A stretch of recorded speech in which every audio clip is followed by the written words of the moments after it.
Hello and welcome to the show.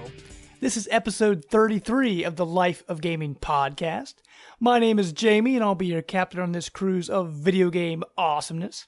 And you all know my co-host, the vow to my hue, Mr. Josh Brandt. The grizzled war veteran. War never changes. How you doing, sir? Good, how are you? I am doing pretty well. It's been a good week. Oh, I would say just one of the biggest release days of the year. Can't go wrong there.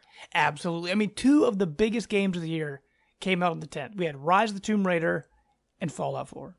And both were released with critical acclaim. Absolutely. Like upwards of 90 out of 100 Metacritic. Yes. So at least they hit on the right marks. Yes. Well, real quick before we get into what we've been playing, you guys don't want to forget about my awesome brother-in-law, Matt. Matt, yes. How you doing? Hey, Do Matt. not forget me. I am doing great. Well, before we get into what we've been playing, we'll kind of let you guys know what's going on. Last week we didn't have an episode, but that was for a very specific reason. As you guys know, last weekend was Extra Life. And Extra Life is a special event for those of you that don't know, where you play video games for 24 hours. You do a live stream, and people donate to, however many hours you're going to play. And all that money goes to local children's hospitals. So we were actually involved with that last week with the work print. So it was a blast. I mean, now, Brant, I know you couldn't make it because you had, prior obligations, but Right. there's always next year, man. Next That's year. right. So it was my theme set. Yep. It was myself and Matt and our friend Bremy. So we had a blast. We played all sorts of stuff. Lots of Nintendo stuff. Yeah, well, actually, yes, because Bremy brought over his capture card. So we played a lot of Wii U. We played Mario Maker, and we played some Yoshi's Woolly World. We played some Smash Brothers. And actually, one of the games we played was Runbow by Yes. 13 AM Games, which is we played a lot of that, and that game is awesome. Actually, coming up in this show, we actually have an interview with Dave Proctor, the producer of Runbow, and it is awesome. We had a great time talking to him, so make sure to stick around for that. But I guess, and before we get into all this Extra Life stuff and the interview and all that, let's talk about what we've been playing. Now, Brant, I know you and I, what we're going to be talking about, but Matt, let's start with you, man. What have you been up to? Well, I mean, I've still been playing Halo 5. I finished it, and I don't think I had finished it as of the last podcast, but basically, I actually really like the ending. I think overall, I know the story is very divisive for a lot of people. I think probably the first third of the game, I was not really getting into it, but I think the last probably third really picked up for me, and I really enjoyed kind of the exploration aspect, like what was going on in the universe. I think the personal story never really developed, but the whole what's going on in the universe was, for me, really cool and interesting. And that's been a lot of fun. Cool. Been playing Warzone a lot. Still terrible at it, but it is a blast.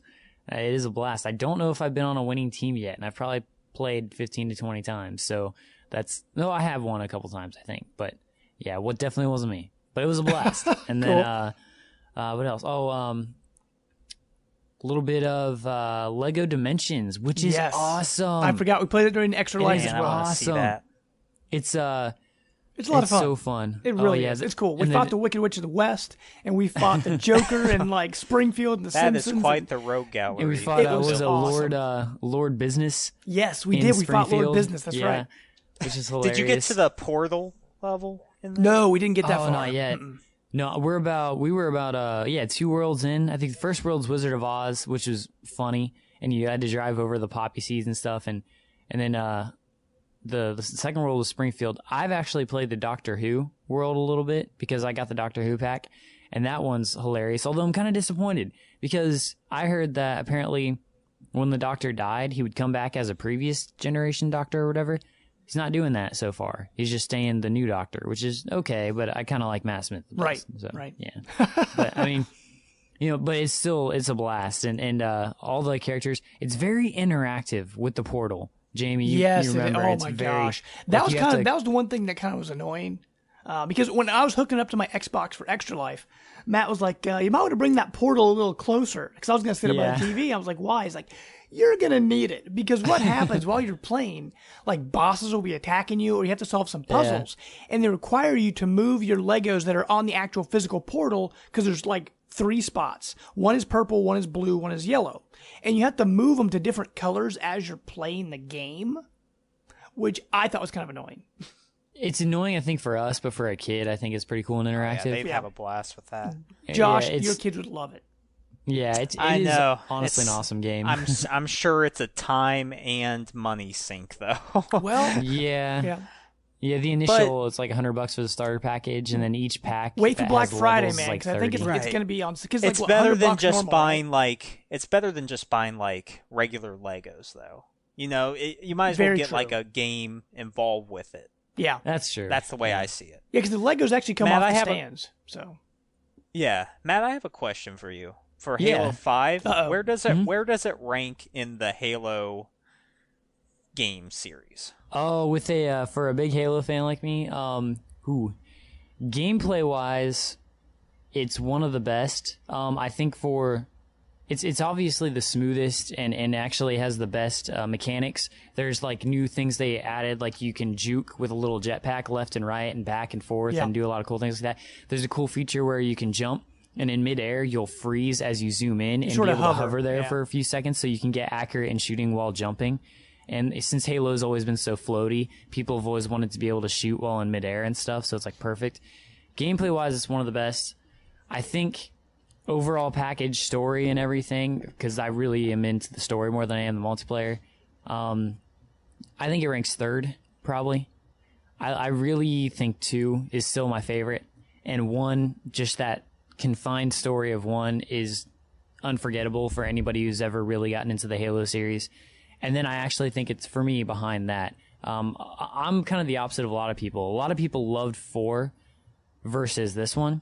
Like, if you really loved the personal story of 4, then they didn't like this story as much. Whereas, Yeah, like, if you right. actually like this story as much, you were okay with 4, but it wasn't your favorite. And I'm kind of that way. Like, 4 wasn't my favorite. The personal story is fine, but I always loved Halo 4. Hey, I'm in this new place. What's this big universe have to offer? And that's really what I felt in 5. right. And But it's, yeah. I was going to say, for me, Matt, I think that's where I'm at. Because So it falls Halo in 4... between. Yeah. Yeah. So Halo 4 is for me, I'd say Halo 4 is my favorite, then Halo 2. Then, man, I don't know where 5 would fit because I haven't finished the whole campaign. I'm about halfway through.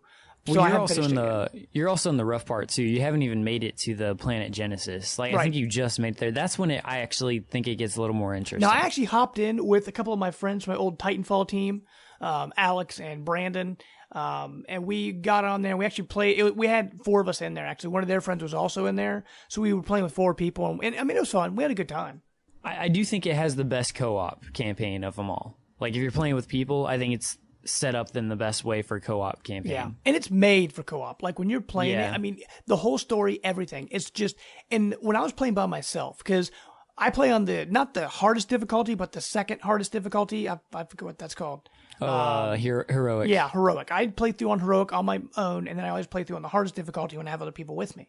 But in this Halo, because it's so multiplayer focused, when you're doing, there's certain boss battles where you have to shoot them in the back. And the problem with having the AI trying to do it, the boss just keeps charging at me, and I can't get anybody to shoot him in the back. And it was really frustrating. I eventually got through it, but you can tell the game's made. You have to have more people with you to play it. Yeah, I mean, I did tell you that in order to do that, what I did was I didn't point them at the boss, but I pointed them to another area, so Right. they would just stand there, and then I would lure the boss in the other direction, and they would shoot him in the back. So you can do it that way. Yeah. But you got to get really smooth with the controls on directing your squad. But Right. I don't know. It's really good. 3's still probably the worst. I thought 3 was a good Yeah. end to the story arc of the original trilogy. I actually liked it to end the story arc, but I still think 3's the worst. Reach is fun, but it's such a different story that It's got fun gameplay, but the story is not as great. And then ODST is great, but I think I like ODST a lot, and I think I kind of like it on the same level as 5. And then definitely 1 and 2 are always going to be just the best. Cool. Gotcha. Well, Cool. Brant, I know for you, there's one game you've been absolutely dying to talk about. So let our listeners know. A little bit. Been waiting for a while. Yeah. Actually, before we get to that, I'm just going to hit on Tearaway Unfolded. Oh, cool. Yeah, because I did play that, because I couldn't play Fallout 4 in front of my kids, of course. Oh, why with not? those mole rats jumping at you and roaches, yeah. Yeah. But yeah, it is a charming game. If you have time, I'd recommend playing it because just how innovative it is. And it's very easy. If you fall off a cliff, you'll just start right back where you left off or die somewhere. It's forgiving in that nature. So it's been a nice palate cleanser, if you will, for the more hardcore games like Fallout 4. Cool. Yeah, James, for you with Fallout 4, what are the best things that you see from the game that you like in regards to like Fallout 3 or something? See, man, that's a hard question because I'm only like I think 12 hours in, which for some games that'd be like halfway through. I mean, some people be like, "Oh my gosh, you're so far," but this is like a 200+ hour game, so I'm barely scratching the surface. I've got out of Diamond City, which is like the first main city you come across. I've got quite a few companions now. I'm really enjoying it. It feels good to be back in the Fallout universe. Right. Because, I mean, the last game came out in like, what, 2000? It's been 7 years, I think. So it's 7 or 8. It's been a while. Yeah.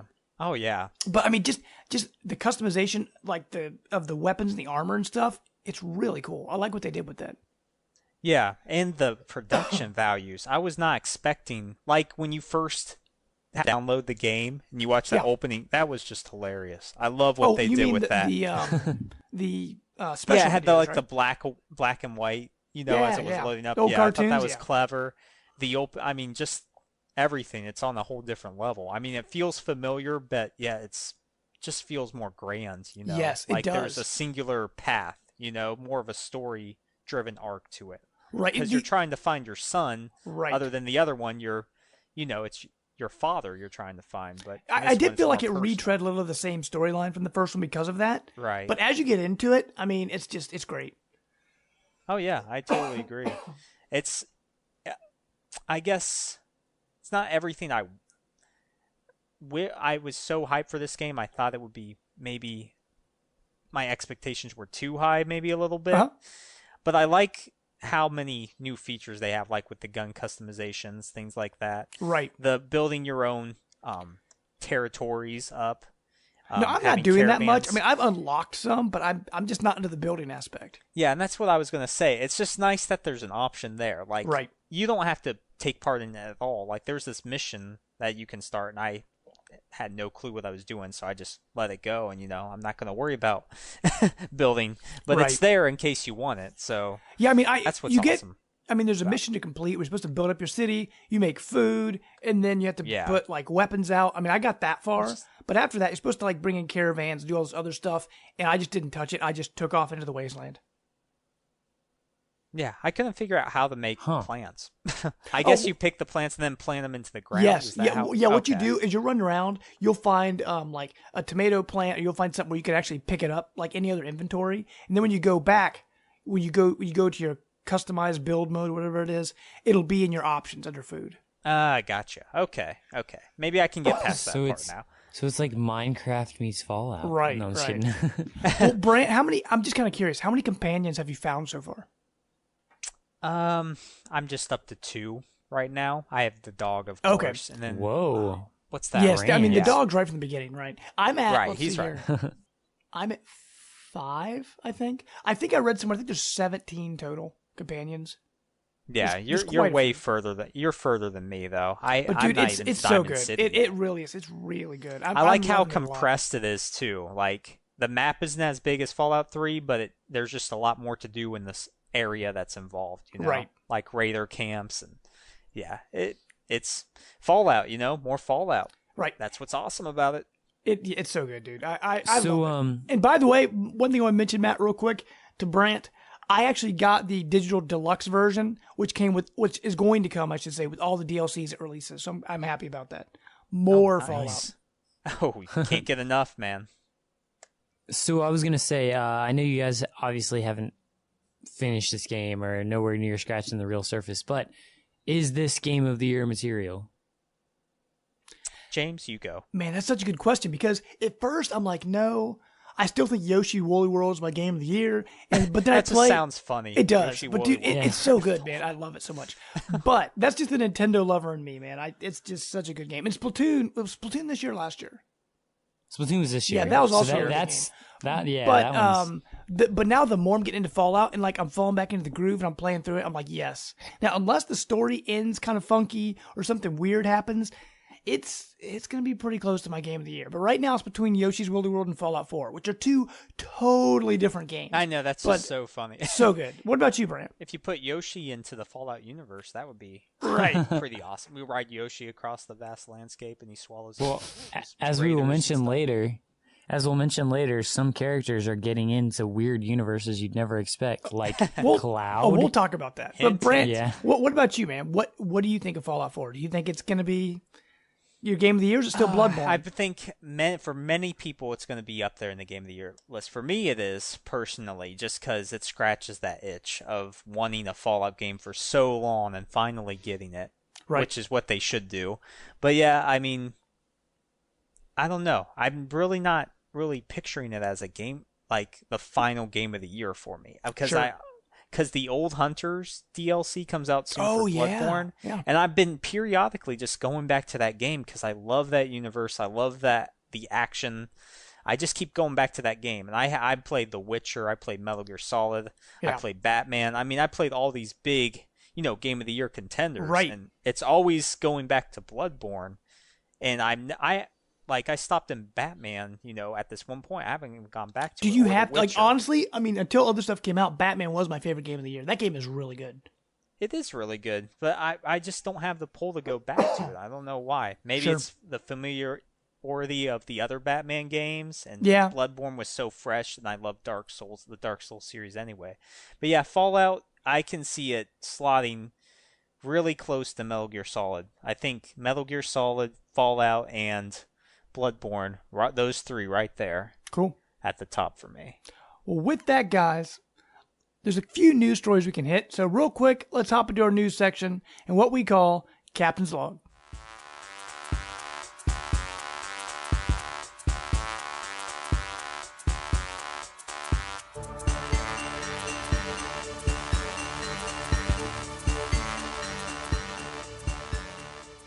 Okay, guys, real quick, we'll hit all the systems.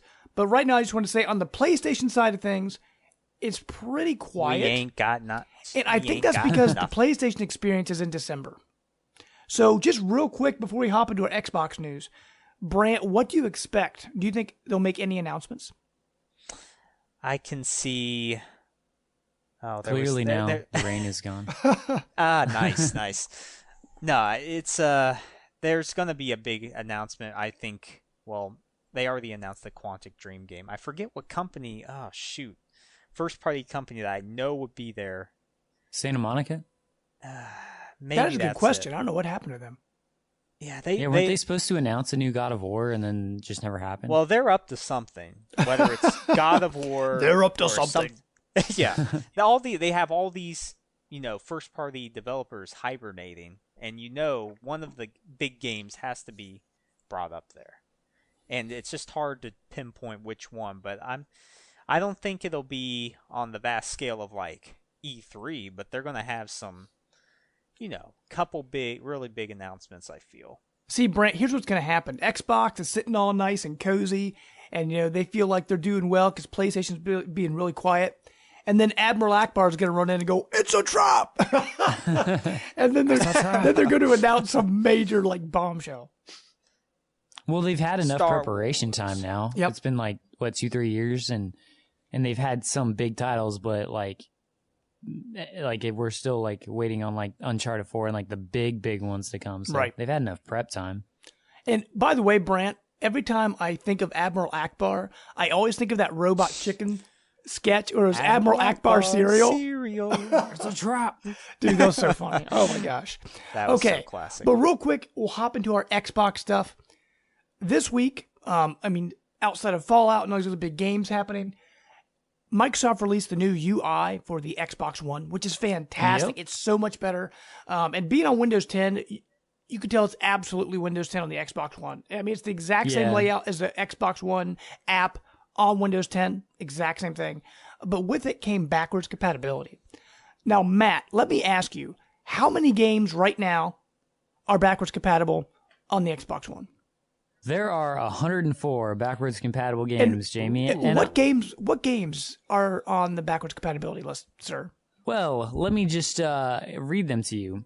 A Kingdom for Keflings, A World for Keflings, Alien Helmet HD, Assassin's Creed 2, Asteroids and Deluxe, Banjo-Kazooie Nuts and Bolts, Banjo-Kazooie, Banjo-Tooie, Battle Block Theater, Bejeweled 2, Bellator MMA Onslaught, Beyond Good and Evil HD, Blood of the Werewolf, Blood Rain Betrayal, Borderlands, Call of Juarez, Gunslinger, Castle Crashers, Castle Storm, Centipede and Millipede, Condemned, Crazy Taxi, Deadliest Warrior Legends, Defense Grid, Dirt 3, Dirt Showdown, Siskatron, Doom, Doom 2, Dungeon Siege 3, Earthworm Jim HD, Fable 3, Fallout 3, Fable 2 and Fallout 3, Feeding Frenzy 2, Gears of War 2, Gears of War 3, Gears of War Judgment, Golden Axe, Halo Spartan Assault, Hardwood Backgammon, Hardwood Hearts, Hardwood Spades, Heavy Weapon, Hex Final HD, Fantasy. Ikaruga, Ikaruga, there it is, Jetpack Refueled, Joyride Turbo, Just Cause 2, Cameo, Lego Pirates of the Caribbean, Lego Star Wars, The Complete Saga, Low Runner, Luminous Live, Mass Effect, Metal Slug 3, Metal Slug XX, Might and Magic, Clash of Heroes, Mirror's Edge, Missile Command, Monday Night Combat, Monkey Island 2 SE, Monkey Island SE, Missplosion Man, Mutant Blobs Attack, In Plus, NBA Jam, On Fire Edition, Nights into Dreams, OF Dragon Rising, Edition. Pac-Man CE, Pac-Man CE DX Plus, Perfect He's Dark, almost Perfect there, Zero, folks. Phantom Breaker, Battlegrounds, Pinball, FX, Plants vs. Zombies, Prince of Persia, Putty Squad, R-Side Dimensions, Rayman 3 HD, Sacred Citadel, Sega Vintage Collection, Alex Kidd, Golden Axe, Monster World, Streets of Rage, Shadow Complex, Sonic CD, Sonic the Hedgehog 1, 2, 3, Super Meat Boy, Supreme Commander, South Park, The Stick of Truth, Tom Clancy's Rainbow Six Vegas, Tom Clancy's Rainbow Six Vegas 2, Torchlight, Toy Soldiers Cold War, Tron Evolution, almost Ugly there. Americans, Apocalypse Again, Viva Pinata, Viva Nadia, Trouble in Paradise, Wolfenstein 3D, and Zuma. Wow. Wow, that was that's impressive. That is very impressive, sir. My And mind was honestly, almost of all those blown. games, because I don't have my 360 account, because as you all know, when the Xbox One came out, I got locked out on my Xbox account and had to make a new one. So some of these games I used to own, I don't have anymore, like Earthworm Jim HD. But some of these I'd really like to go and buy. I'd love to play Super Meat Boy. Never played it, always wanted to. And I would really love to go back and own the Monkey Island games again. Because I had them. come on. Well, actually, I had those on PlayStation. But those are really good games. But come on, South Park, Stick of games. Truth.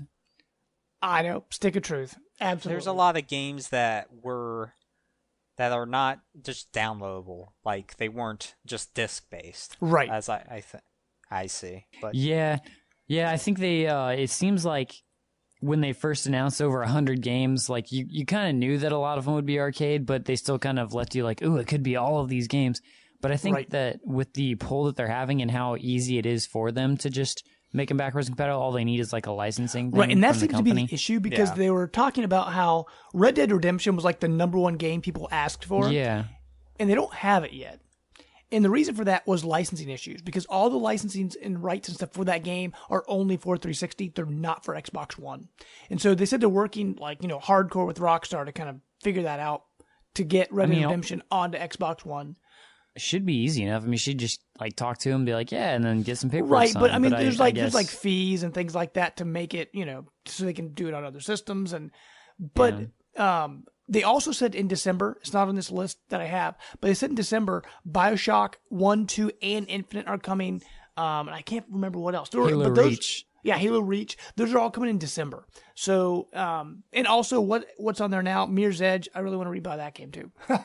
Oh yeah, that's one I never got to play. I'd love to play that again. I think it's only Did like you- $10. did you guys watch the little jab they put into Sony? I did. They said, Regardless. how do you play backwards compatibility on Xbox One? And the guy just puts the disc into the system.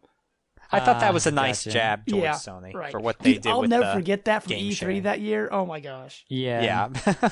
Here's how you share your game. Whoop. Thank you. Dude, that was so funny. Oh my gosh. That's good.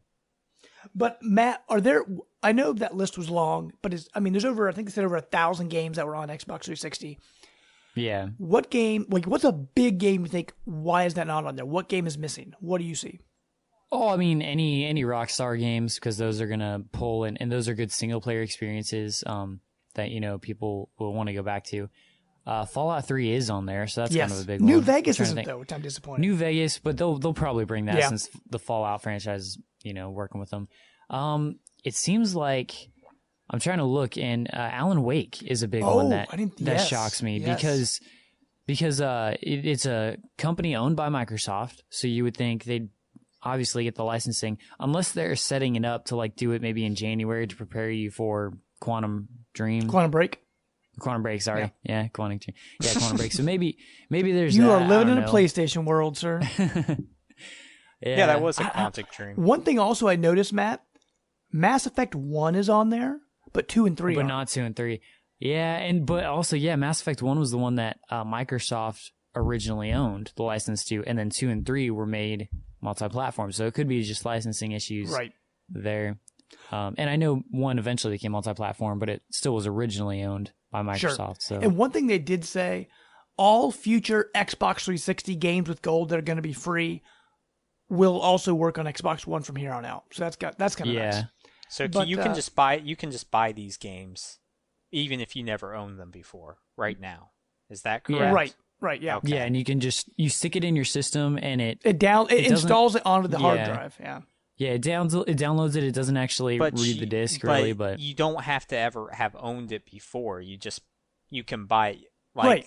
If you okay, I was thinking that you had to own these at one time to have them again, maybe. No. You can go back and buy whatever. Because a lot of these are downloadable, so I wasn't sure. Right. Yeah, I can read from your Xbox 360, but then you could just buy it if you never owned it. But there's no Xbox 360 store on the Xbox One. So if you want to download, like I said, I want to play Super Meat Boy, I'm going to have to go to the Xbox website on my computer, log in with my Xbox account, and buy it through the website.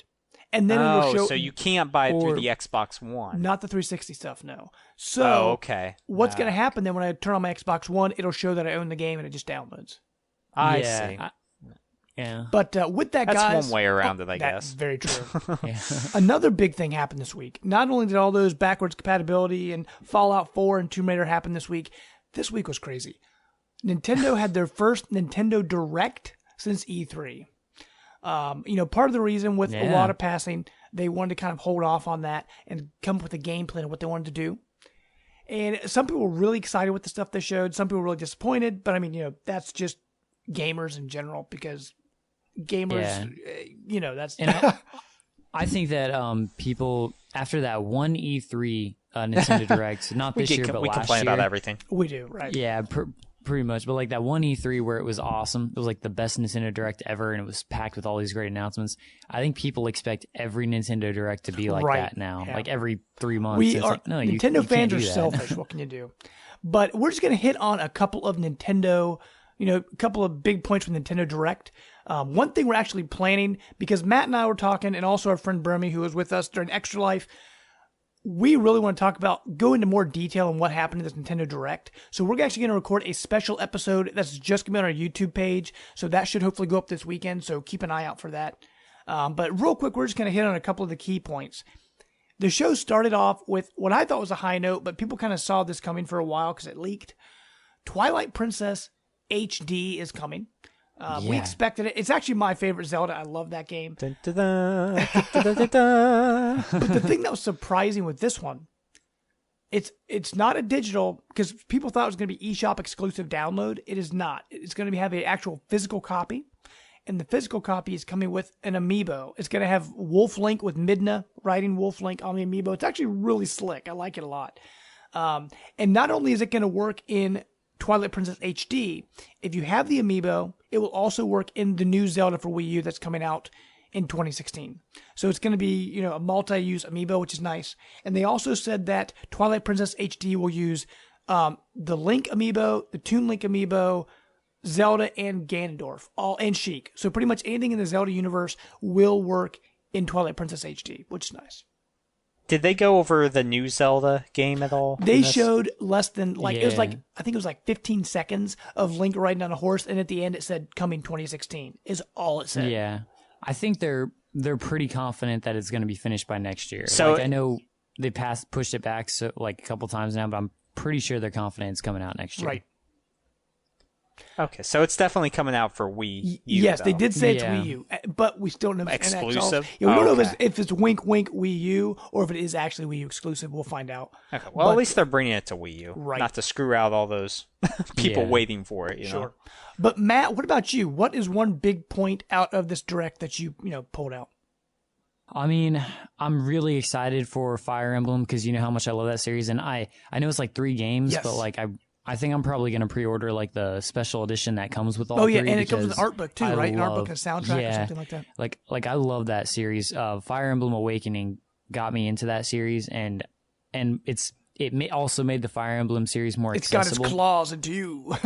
Yeah, and so I'm really excited. But I think, other than just seeing more of that, and obviously Twilight Princess, I thought, for me personally, Pokemon Red, Blue, and Yellow Yes. coming Oh, to yeah. the 3DS Finally. eShop, that hit me because I'm like, yes, my favorite all time is Yellow because it was my first. And, Yeah. everybody's first is their favorite, or maybe not for everybody, but for a lot of us. And that one, I just have so many fond memories with the show and everything. And so I'm super pumped to get Red, Blue, and Yellow. And then we definitely have to get it and then trade our Pokemon Right. to get all 150. See, I had red back in the day. That was actually, I had red and yellow. And Brant, I think you had red too, didn't you?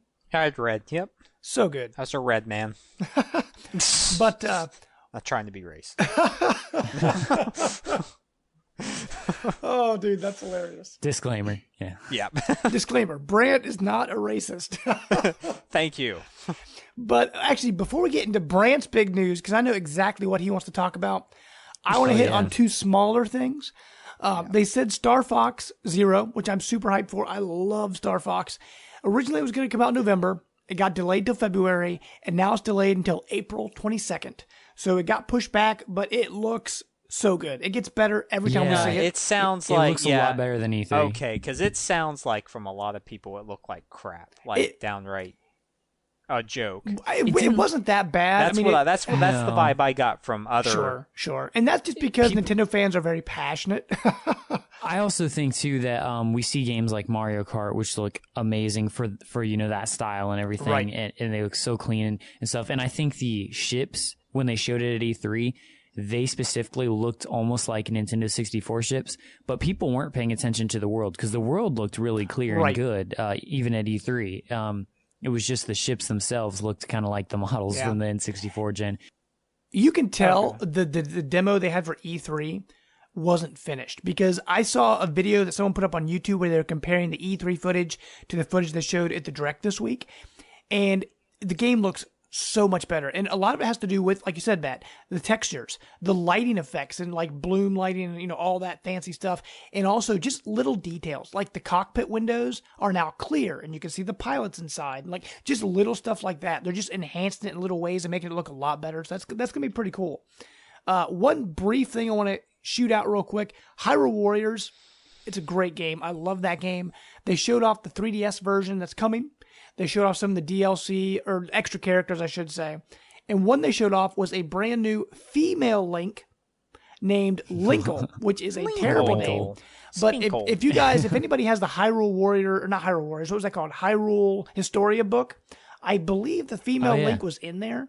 And the interesting thing with Linkle is she looks a lot like Link, obviously, but instead of a sword, her weapon is dual crossbows. So she has like dual cross. It's actually really cool. They like charge up and stuff. She spins in circles and shoots arrows everywhere. It's kind of like a mix between Zelda's arrows and Link's spin attack. It's really cool.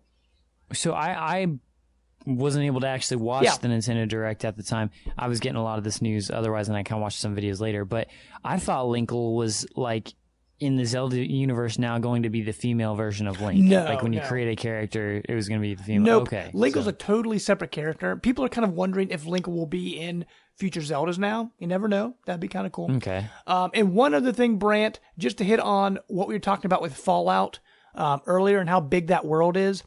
They talked about Xenoblade Chronicles because that actually comes out December 4th, Xenoblade Chronicles X. And just to give you a general idea of how big this game is, 2 major, facts here. They said that the world of Fallout 4, Skyrim, and The Witcher 3, if you combine all of those worlds together, it is still not as big as Xenoblade Chronicles X. That is completely That's insane. And I mean, we were thinking this thing. Yeah, and they were showing Man, that that's like amazing. those big robots, those mech robots called Skells that they show off in all the trailers. You don't even get to touch those until at least 30 hours into the game.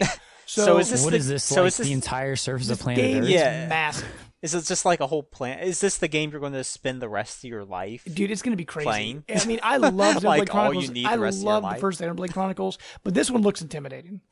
Like 20 years from now, we're gonna see a video of the first person who ever actually explored every inch Right. of this map. Yeah. Whoever, if they have achievements, whoever got every single achievement. And they're like an old hag now. Or something. Now, Brant, the Nintendo Direct ended on a very high note, and even you were excited about this. Let our listeners know what's going on. Ooh. Yes. Well, the awesome Cloud Strife from Final Fantasy VII and Smash Brothers Whoop, whoop. of all places. That is crazy. I thought for sure it would come to the PlayStation Battle.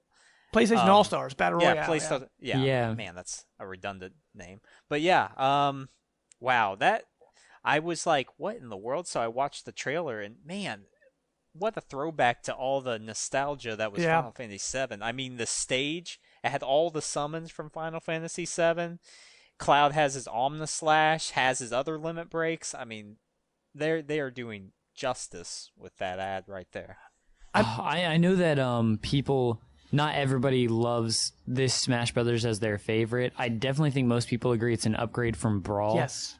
People still probably love Melee, but honestly, other than just deciding which is smoother in battle, this is by far, with everything you get, the best Smash Brothers Yes. And ever created, and a lot of people aren't going to get to experience it unless it's backwards compatible on the Which NX, is sad. because Let's hope. people aren't Yeah. now, playing the actually, Wii U. speaking of the NX brand, do you think them putting Cloud in Smash Brothers is a hint that the Final Fantasy VII remaster, which is coming to Xbox One and PS4, is going to come to the NX?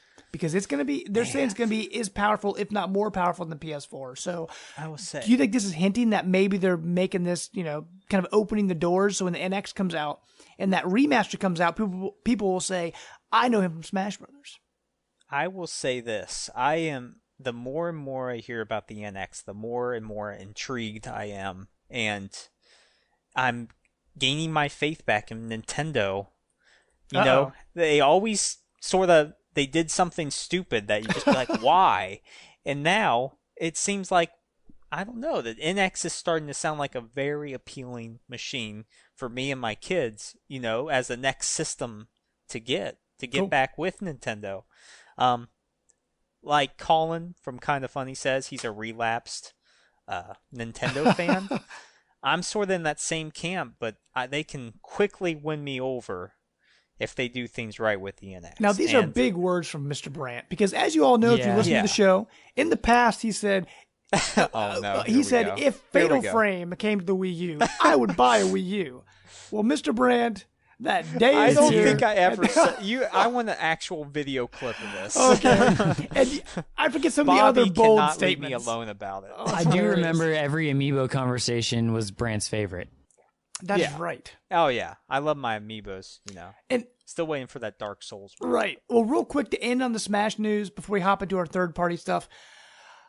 They actually announced another Nintendo Direct coming in December, which is going to be just about Smash Brothers.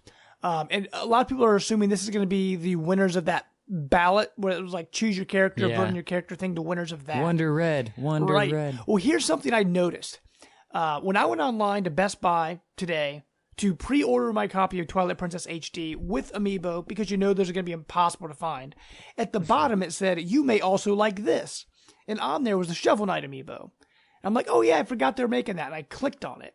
And I noticed a couple of things. First of all, it said that the Amiibo is coming out December 18th, which also happens to be the same month as the Smash Direct. Is that a coincidence? I don't know. The other thing in the description, what you're saying. the whole description of the Shovel Knight Amiibo was talking about how you can enjoy Shovel Knight in other video game universes. And in there, it specifically says level him up to level 50, which, as we know, is the level for Smash characters, is level 50. And so I'm like, the hints are pretty big right now that he's going to be in Smash Brothers. man. That's just my opinion. That's Gets better awesome. and better. So we'll see. This is the greatest Smash ever. Whether you argue about specific combat, it's just amazing. Now they just need Snake back. and Right. It's perfect. Yeah. Well, real quick to hit some third-party stuff. As you guys know, the VGAs, the Game Awards, are coming up December 3rd. So it's right around the corner. And they came out with their list of candidates for Game of the Year. And here are the Game of the Year choices. Fallout 4, The Witcher 3, Metal Gear Solid 5, Bloodborne, and Super Mario Maker. That's a good list. So, I mean, I think they it's a picked good the wrong list. game for Nintendo. Yeah, I was gonna say the Nintendo Splatoon would be my pick. Now, actually, I know Splatoon, you like Yoshi's I do, Woolly but World, Splatoon is actually in the category for best shooter, though. So they are acknowledging that it exists. Super Mario Maker is so highly reclaimed by many It's good. outlets, though. We played it. Yeah. We actually played it on an extra live stream. It was a good time. it's. I love. My favorite part is using the amiibos and then changing your characters because every time you do, it plays the sounds that those characters Which is pretty have. cool. Like when we beat a level with Link, it was what's the finishing music in Zelda? Da, da, da, da, da, da, da, or whatever. Yeah, something like that. Yeah, whatever it did. Yeah, it does the. No, that's That- Final Fantasy. And then when you, in Punch Out when we what did we do? Like I don't know if when we died it did the death Yeah, song, like when you you get did, knocked that's out right, in yeah. Punch Out. It did the when I was Little Mac because I had my Little Mac amiibo, and then like when you beat it, it was like do do do do do do do do do do do Yeah, it is. Yeah, or it's whatever. really cool. I like that a lot. I am so happy that they have Bloodborne. Oh my gosh! Honestly? I thought for sure they wouldn't have it on there. And I'm that pretty is such a sure- good nomination. Yeah, and I'm pretty sure that Witcher 3 is going to win. And the only reason I say that is that by the time this award show happens, Fallout 4 hasn't been out long enough.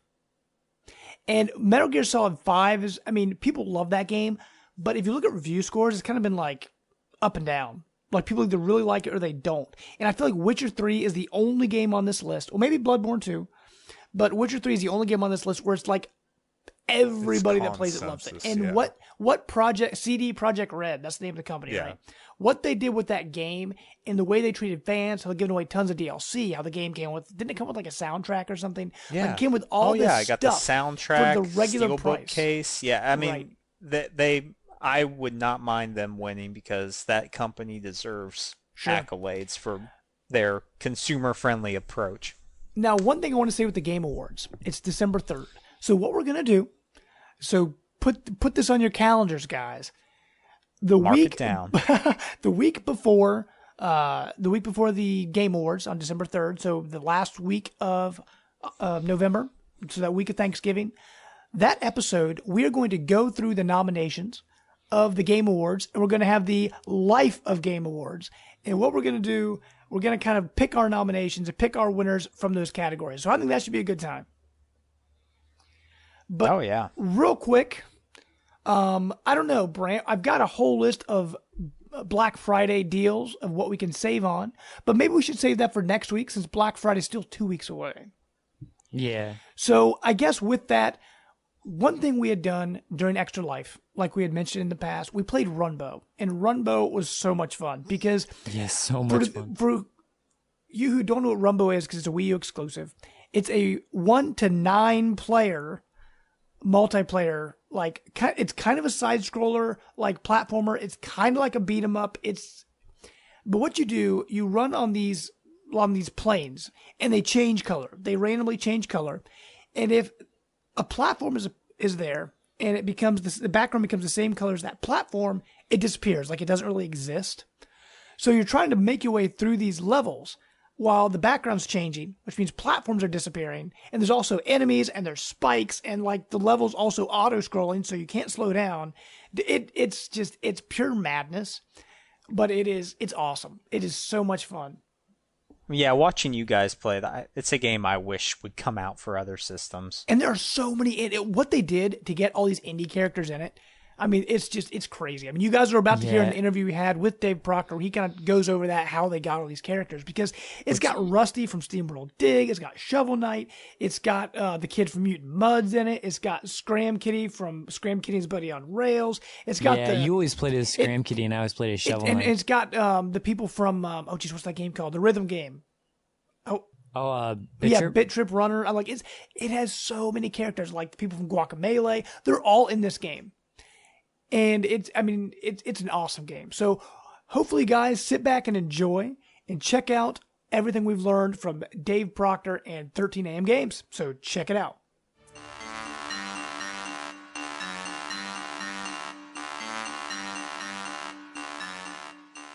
Hello and welcome to the show. My name is Jamie, and I'll be your captain on this cruise of video game awesomeness. And joining me today is my brother-in-law, Matt. Matt, how you doing, sir? Doing great. What's up, guys? Awesome. We actually have a very special guest with us tonight.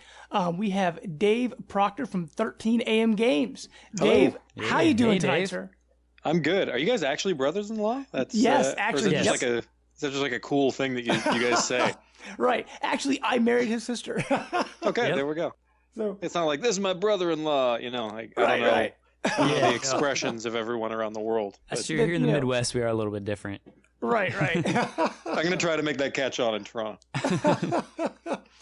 So, Dave, tell us a little bit about yourself. What is your position over at 13 AM Games? So I am the company's managing director and project producer for Runbow, and I also did sound on Runbow. We're not a huge team, so Okay. we have a lot of roles. I'm sort of the one that floats in between projects and oversees everything. That is my duty. You get to wear I'm a also lot of referred hats. to. I wear a lot of hats. Yes. I am referred to as the guy sometimes. Probably because I work with a bunch of really brilliant people that have very concrete skills, so I have to sneak ghostily between things so that they don't notice that I don't deserve to hang out with them. Oh, Well, how big is that team at 13 AM Games that made Runbow? We are a 9-man team. Oh, wow. Cool. Okay. oh wow. Yeah, which is actually bigger than a lot of indie studios, but I mean for Yeah. the scope of what Runbow was and is continuing to be, we were not. We could have had a couple more bodies. But Cool. you used everything you had to the best of its abilities, right? Absolutely. I mean, that is the indie way. That is the way that we wanted to run our company. Is just like all hands in. It's been good. Good. So is it nice being indie and I guess having freedom over your projects and kind of what you want to do, or do you get total freedom, I guess, when you work with companies to develop games? Yeah, I mean, like we came up with the idea for Runbow at the Toronto Global Game Jam in 2014, and it was like just a fun idea that we wanted to do, and we realized that it would really work on Nintendo's platform. But Cool. working with Nintendo was not something that changed the shape or scope of the project. It was just something Okay. that made it like that much more accessible for people. They believed in our vision. We didn't have to kowtow to theirs, because they're about fun. Sure. No, And absolutely. Yeah, so are we, which is definitely. kind of cool. Well, I guess what got you into games? I mean, because now you're making them, but what got you into games and gave you that love of games that you have now? Into like video games Yeah. or like into the industry? Yeah. And I guess to start into video games in general. Jeez. Like I had my first console was an NES. I had obviously like Mario Duck Hunt, and I can remember the moment when I had this. I didn't have to ask my dad for help anymore. Where Right. it was like I kept missing this jump, and he was like, "Oh, if you hold the B button, your character can run faster." And I was like, "Oh, cool." And that was it. That The was light bulb went off, right? that was it. I never needed him for video game help again. But like I was, and that long love affair pursued throughout my entire life. And then the first game to ever make me like really suck my time was The Secret of Monkey Island, Oh, yes. Okay. which is a classic point and click adventure, and like one of the first games to make me laugh. Just a fun experience. And then I started thinking like, oh, this is something that can, this can be this thing on the TV. This can be this thing on the computer. This can be something that carries between my the many spheres of my life. Right. That is actually one of Jamie's favorite games of all time. Absolutely. It is. That game's so good. I love that series. I am, without a joke, getting a tattoo consult on Friday night. Oh, yeah? For a Monkey Island tattoo. That is awesome. That is my that is the appointment that I told you guys that I had. So like Guybrush Threepwood, huh? No, it's actually going to be just like a can of milk with 2 crossed swords and a banner that says "How appropriate," and that's going to be it. That is awesome. I'll send you pictures when it's done. That would be great. So I guess would you say that's your favorite game of all time? I've got a few favorite games of all time. The list kind of fluctuates. The things that I can always go back to True. Yeah. are Monkey Island. I always go back to Brutal Legend because I love it. Oh yeah, Brutal Legend. Yes. It has its issues, but it's so it's so great. It's only the only problems with that game are that they just I feel like they could have the publishers could have given them more time. Mm-hmm. What they released, I think, is gold. Now, Brutal Legend that's the one by Double Fine, right? Where it's Jack Black and you're stuck in the world of metal, right? Yep. That game is so good. Like I'm not a big fan of like, at least in musical styles of metal, but like that game is just, I love that game. There's something really cool about, I mean, like I love metal, so driving around and listening to Testament and hitting like robot deer is really funny. But the game is like funny. I do like humor. I really enjoy video games that play with humor or drama or like I love good gameplay, but I also love when you can break into those sort of narrative norms that speak to us in theater, in film, and in music, and like not that I believe that games need to venture outside of their own medium to be legitimate, but I just love when games try to do things that other media succeed at, and when it works. Right. That's the big thing. Like when a story game can really hit, which is why Runbow is filled with ridiculous puns. Yeah, actually, which are hilarious. I was gonna ask you about one of those. It was one of the screens where I believe I died, and it said, "The door is shut." Is that a Lord of the Rings reference? Specifically, the way is shut, and or the way is shut. Yeah. Okay. Yeah. The way is shut. There's a lot of little. Like your +1 is in another castle, and I noticed that. Yeah. Honestly, if you bottle 9 guys in a room with no windows and tell them to create something, they're going to put whatever they think is most relevant to their lives in there. Oh, definitely. Well, so there's like Ninja Turtles references, right. and like it's a pop culture soup, but. No. Everything has its place. I've got to say, I've died quite a few times, and those screens keep popping up, and I don't think I've seen this. I mean, how many different things do you have in there? Because I don't think I've seen the same thing twice. There are, I think there's at least 40 congratulatory messages, and I think about 80 negative ones, or cheers and jeers, as our like text files are called. So there's about 40 cheers. And then there's 20 or 30 Behemoth specific jeers as well. Oh, okay. That get mixed into the pile. Well, I guess let our listeners know what is Runbow. How would you best describe Runbow? Well, if they don't get it from me talking about Ninja Turtles and Lord of the Rings, I mean, I don't even know who they are. Okay, so Runbow's a party platformer. That is how we like to phrase it. So. It's not just a game that you can play with all your friends. It's not just a platformer. It's the mix of those two things that nobody knew that they wanted. It is a game where up to 9 people can, race against each other or take part in our single-player campaign.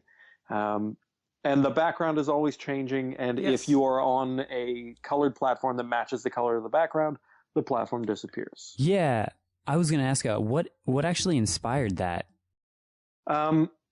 So this is a jam game, and like jam games it was a jam game, and then it was 2 years of our life. But jam games are a great time to like try something new, experiment with mechanics that you've never seen before, or things that you've wanted to build. It was kind of a few of us wanted to really capture the feeling of, we were playing Nidhogg a lot. Okay. So we wanted like that feeling of everyone like scrambling around a television, like going, like screaming. Like the feeling of like being so close to winning and then losing. Right. We wanted to get that feeling in there. And then I had always seen this, or I'd always wanted to try this mechanic. And just we're drawing stuff on the whiteboard, and we said, you know what? Let's put these two ideas together. Let's make a then 8-player game with this mechanic. And then we realized that on the Wii U we could kick it up to 9. And so the 9 players, I mean, you have a really unique way of doing that. You can connect different controllers together and have multiple players. Yeah, some of those controller combinations looked kind of awkward at first. Which is really awesome. It's cool how they worked out. Yeah, you can you plug your classic controller or your nunchuck into the bottom of the Wii remote, and then we can get inputs from both. When we found out that we could do that, then we thought, okay, we can do this. Dude, that's a genius idea, because it just blew my mind. I'm like, how did they pull this off? It is. We were inspired by another game, and I wish Alex, our creative director, was here. He is the historian. That had done it for a 4-player game. Okay. And it was a Wii game, a very, very long time ago. And this, no one had ever done it to this capacity. And there's only one other game with a higher local player count, and that's the Sega Saturn Bomberman. Oh, with all the didn't that have like a special adapter we could connect? Yeah, I'm sure it did. So we are lucky that we have it's all native compatibility, right? And plus we added the nunchuck capability because not everybody has classic controllers, and to be fair, not every gamer has 2 hands to hold a controller. So sure. Now I will say, if you were going for that feeling where it's challenging and you think, oh, I got this, and then it nails you, but then it keeps you coming back, you definitely nailed it. Because Thank you very much. I kept trying to go through and I'd be like, oh, I'm getting the pattern, and then it would hit it and it'd swipe the screen, right. And I'd miss a platform and be like, oh, but then the comedy of the load screen, and then just that kind of feeling like I gotta get this, it kept me coming back. And you got the giant, boulders of death with spikes on them falling on you, trying to jump over the waterfalls, and it's just it just gets more and more crazy as the game goes on. And the music just keeps you pumped, and you just keep going at it. Yeah. Now, what actually what inspired that art style? It's kind of like a 60s poster-esque kind of art style kind of thing. That's exactly it. The tricky thing about making a jam game that you then want to flesh out is that we had 2/3 of our art team was on this project for the jam, but we needed to build an art style that actually looked complete and looked final. You can if you deep web Google, you can find some old Runbow screenshots, and it was not a pretty looking game in its initial format. So we need to find an art style that worked, that looked final, but it couldn't have detail in the background, because if a red platform was over a detailed background that was still red, it would look like it's there. You know what I mean? That's sure. true. Gotcha. Yeah. So we had to have something with neutral backgrounds. So every level that you see, our level team is also very meticulous about art design, because platforms can't parallax over background assets and stuff like that. The things that disappear have to look like they're entirely gone, or it would feel unfair to the player. Yeah. Gotcha. So we wanted something that satisfied that condition. And when you're picking art styles for a game, you're always looking for inspirations. We wanted to look for something that was very familiar, culturally familiar, but maybe not used so often. And the art style of Saul Bass, who's a 60s poster artist. And when you think about screen printed 60s posters, you're probably thinking about him. The intro to Catch Me If You Can is very much in his style. The old Rocky and Bullwinkle intro, that's very much in his style as well. So that was where we started, and then we built into that we went with a bit more of a 60s cartoon kind of vibe with Pink Panther and stuff like that. Like all of our themes are based off of classic movies. So it does exist in the world of a poster. You're in the Forgotten Forest or the Big House Breakout. Yeah. The secret, because Hugh and Val and all the people in this world, they live in posters. Mm-hmm. But when we were looking into those themes, we thought, well, how would the Flintstones draw this? How would Pink Panther draw this? And that was, that's sort of our inspiration process. Awesome. Well, you were talking about the different characters in the game. Mm-hmm. You got Hugh and Val, and you can change the colors, you can change the costumes. But the first thing that really got my attention is when you released the special guest trailer. Yep. And you started showing all these different characters from all these different indie games coming into your game. So, I mean, I'm assuming that was a huge endeavor. How'd you go about doing that? There's just so many people in this game. Yeah, we have 17 guest characters. That's amazing. It's a lot, and like I haven't heard any other games announce that they've been adding guest characters since then, because I think we frightened everyone away. It was like we brought the biggest stick to the table, we like the worst possible answer to your question is the truth, is that we just asked. No long answer. We just asked. We were just nice people to really supportive developers. We'd seen obviously Shovel Knight appear in a couple of games. Mm-hmm. Yeah.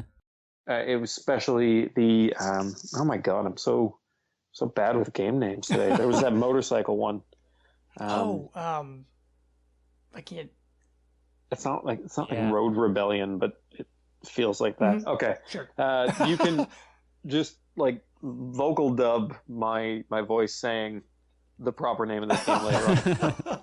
And that came out right around the time that we were at Indiecade last year, and we said, oh, this is something that we'd be really interested in. We shared booth space with Shovel Knight at Indiecade. We were literally like right next to them. And we were just like, what's up with how do we do that? And honestly, from there, they're just supportive. They know what it means to be a company starting up. So did everybody else. The next people that we asked were Drinkbox, who we share from Guacamelee, who we share a city with, and we know them very well. We're just like, what do you guys think of this? And they're like, yeah, let's do it. And then from there, we thought, okay, we now have the power to do this on a big scale. So we gave a huge wish list to Nintendo of developers that we love and games that we love and admire, because why not?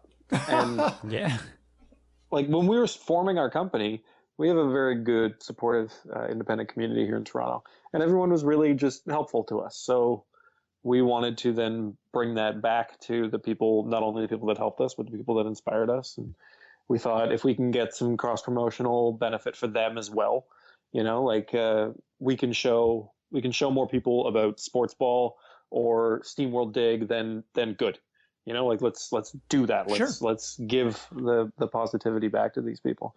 And we gave a huge list to Nintendo, and like 95% said yes. Wow. Yeah, in a way it kind of gave me the vibe of sort of a Smash Brothers kind of game for the indies, like in the fact that you had all these different characters and you were able to pull them in a party game. It was a really awesome idea. Yeah, that is exactly how we talked about it. That is exactly what we wanted people to think. They're just like, you know what? The indie community is as real and vibrant as 40 years of Nintendo licensed IP. So for the character design, did you have each company make the characters, or did you make them and then just have them approve them, or what was the process like with that to get them in your game? One exhausted man named Lucas Takashi did the whole thing. Oh wow! Our director. Wow. So he made every single character, animated them, did all of that stuff, all of their taunts, all of their animations were easier to do because they're just taking part in our sport, right? Sure.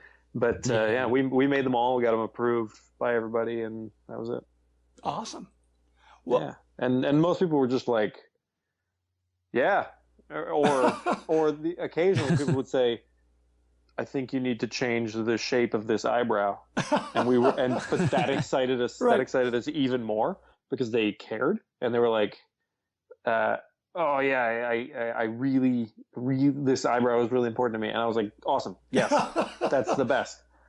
Not that the people that didn't say that didn't care, you know what I mean? Sure, no, absolutely. Now, how have those companies responded to the game since? You think, like, have you communicated with them? I guess since the game is released and kind of got an idea for how they view the finished product, or I think they are very happy with how their intellectual property was represented, and I think they're very happy with how the game has performed. And they're still, I talk to some of them very often. You know, we just kind of buds. You know, we're just like Yeah.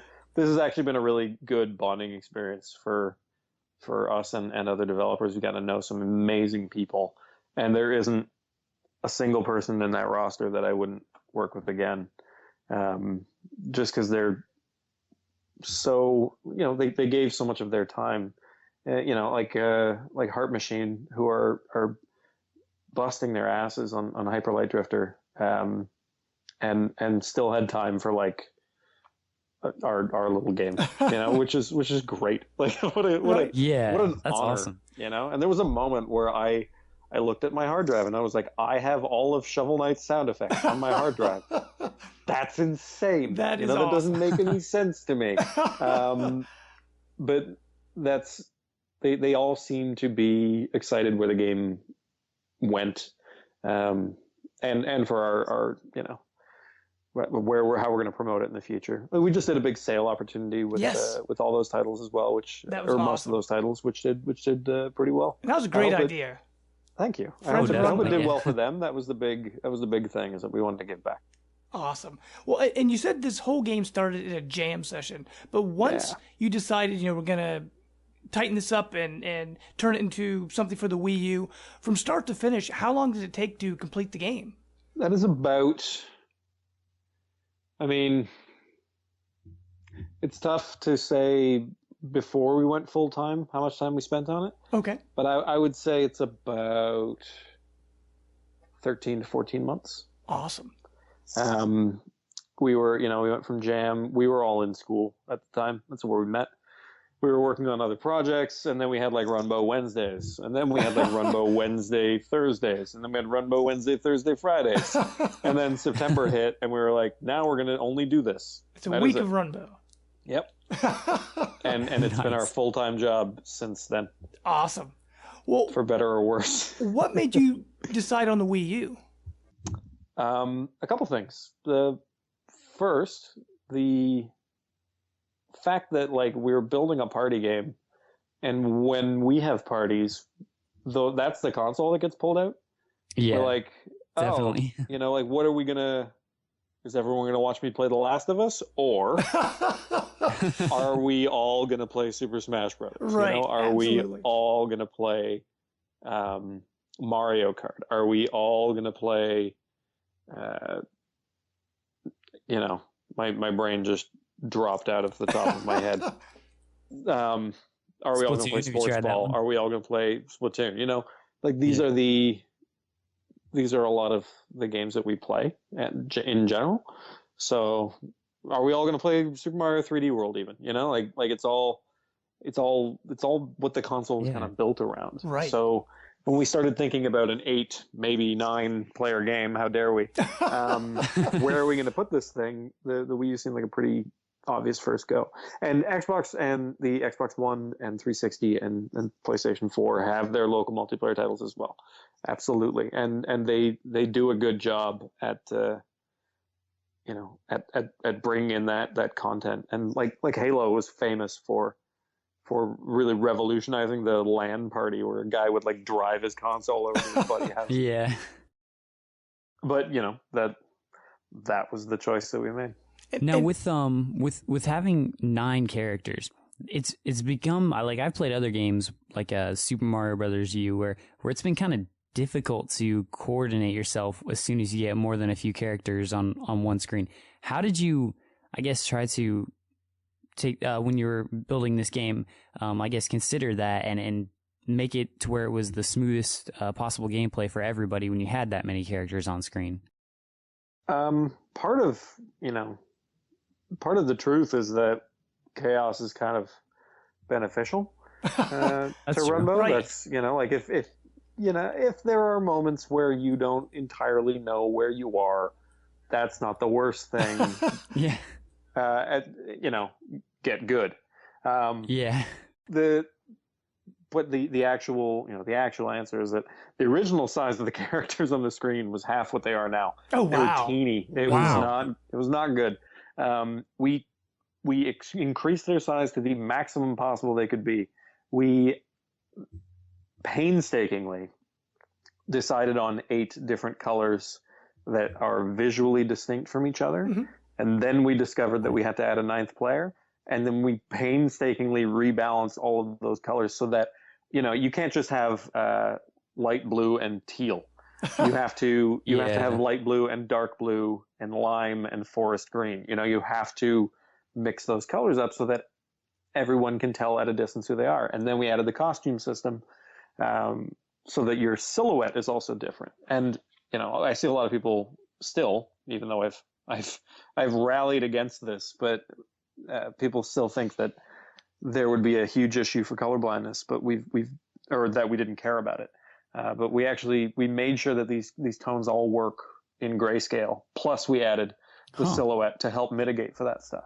Wow. So, and not only that, you have to make sure that your character doesn't wash into the background. Mm-hmm. Adding in guests makes that silhouette issue a little better. So even if you're colorblind, standing 80 feet away from the television, you have a rough idea of what you look like. And see, that's something I never even thought of. That's actually, that's awesome. That's really smart. Now, there's always different ways in a game to communicate any piece of information to your player. Like your health bar doesn't have to be a bar. It doesn't have to be a number. It can be the size of your character in Mario. Like there's always different ways to communicate information. So the information of which player am I can be color, shape, taunt, sound, and the more you give and the more varieties you give, because people learn in different ways and they take in information in different ways. The more that you give people, the easier of a time they'll have when they get lost. Right, and you were mentioning earlier. You're talking about the reason you picked Wii U. When you have friends over and you pull out Mario Kart and Smash Brothers. And honestly, Runbow is an excellent game when I have my friends over to pull out, because first of all, with the Wii U having 9 players, nothing against Xbox One and PS4, but with my Xbox One, I have one controller. Because majority of the games on that system are not multiplayer unless it's like Madden or something. So I don't really have need for another controller. And on the Wii U, I've got all the Wii remotes and everything else. And with Runbow, it's just you're running and you're jumping and you're punching. Like it's so simple that pretty much anybody can pick up on it and have a great time right from the start. So Runbow is absolutely a game I pull out when I bring friends over. It's just it's a great party game. Thank you. Yeah. Thank you very much for saying that. Yeah. I heard a man say once, he told me that his son said it is as fun to lose at Runbow as it is to win. And that was kind of what we were going for, where, our joke slogan in the office is everyone has fun. But that's kind of what we were shooting for. We wanted everyone to have fun. Now, I noticed there's where I played a few of the game modes. I haven't got a chance to try all of them yet. But I know there's the Behemoth mode, that's like an insane mode, right? Where it's incredibly difficult. Very difficult. And it is our most difficult challenge. Would you say when you first got the idea for this game, were you thinking about speed runs through platforming levels, or did you from the beginning know you were going to have like an arena battle type setting? Like, how did some of these other modes come into the game? So the wrong way is one of the answers. There's never a wrong way. No. I wouldn't trade anything for what we did and what we learned, and I'm happy with our end product. I just mean, usually you would plan all the content that you're going to do, and then sort of work on it. And we built things as they came to us, as we got excited, There came a time where we had to actually start planning, but we wanted, after we had the core concept, then we said, what else can we do with this core concept? We can have Arena, we can have King of the Hill, And after we had that, we said, what else can we do with this console? Oh, we can have Color Master mode. And after we had that, we said, what else can we do if you don't have 9 friends over? Oh, well, we can have Adventure, we can have Bohemia. And after that, we said, well, what else can we do if you don't have friends over, but you want to play competitively? Oh, we can have online. We just built and built and built, and we listened to people at events, and we heard what they wanted. And conveniently, it was oftentimes in line with what we were planning. Excuse me. But yeah, we didn't design for speedruns, but we would love it. And all of our adventure content and Behemoth are on a pattern. They're not randomized. So players will have a chance to actually repeat and master. That's why all 145 of the adventure levels are timed.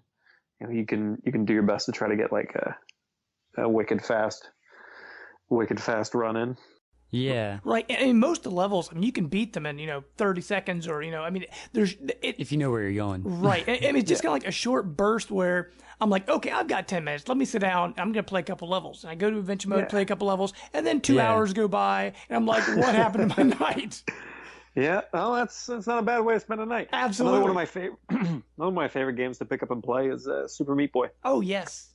Which is a brilliant platformer, totally different feel from Runbow, but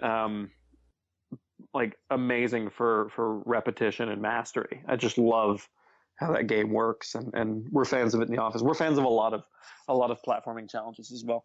But that's how those games work, and we thought that would be a great design. Would just be to allow for players to go back in to try things again, to get better at the game. Awesome. Well, now this one ended up awesome. Runbow, it's a lot of fun.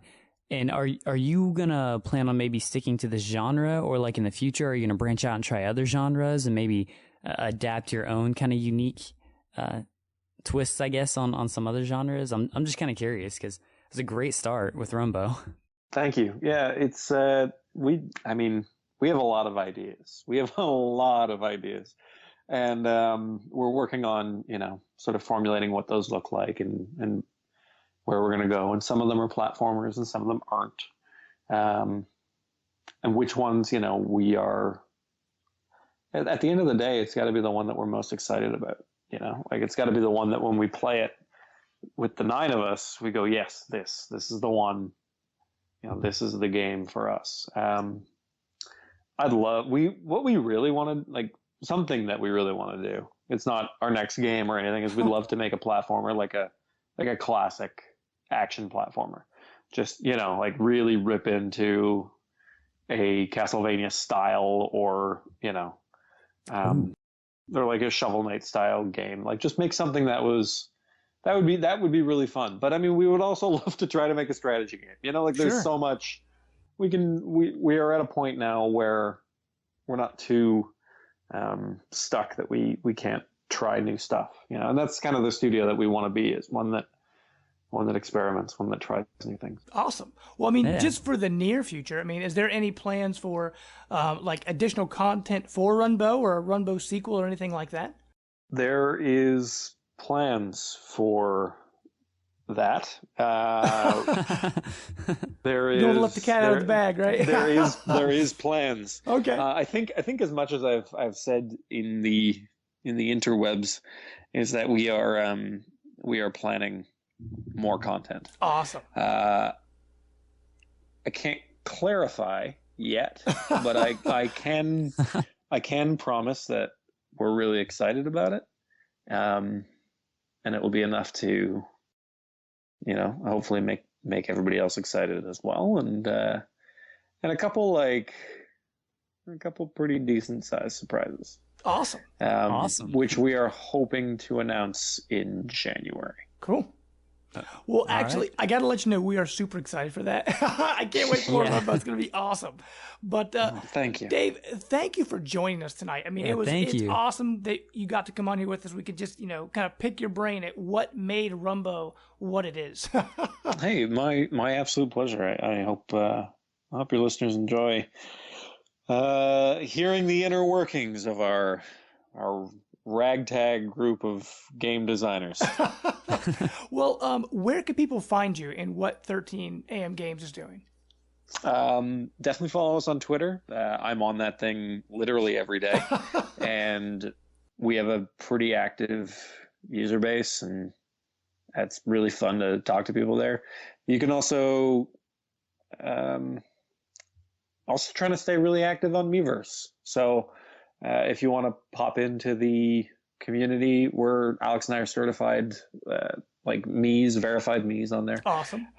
So we try to keep people informed about bug updates, and that was the other thing is we just released our first major patch for the game. We're working on another one just to fix a couple more issues, and our fans are so good about not only letting us know that there's a problem, but also understanding that we are just a 9-man team and we are working on all these things. But yeah, we post bug fixes, we post stupid pictures, we just hang out, and yeah, those are good spots. Those are good spots to find us. And if you're in Toronto, just I don't know, shout my name. You'll just hear it wherever you are. I'll appear. Yeah, activate your Dave signal. Right. That'd be good. Well, Dave, thank you very much for joining us tonight, man. It has been wonderful. My absolute pleasure, guys. Thank you. Enjoy the rest of your evening, sir. You as well.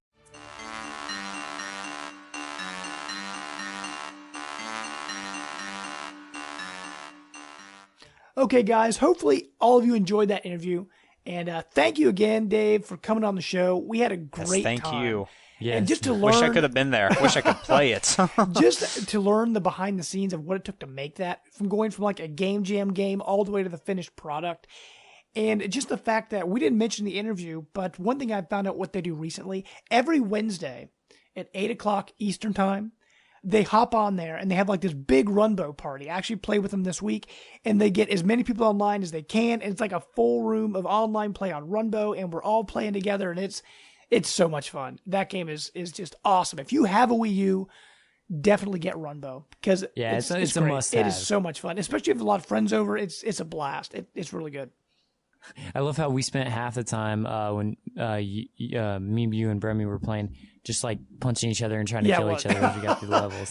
That was almost more fun than trying to race to right. And all the sayings that pop up and all the little quotes that pop up when you die, and the game has so much charm to it, and the music is great, and it's awesome. A lot of work went into it, and I know we did the interview recently. I think he said 12 people on the team, so it's not really that big of a team.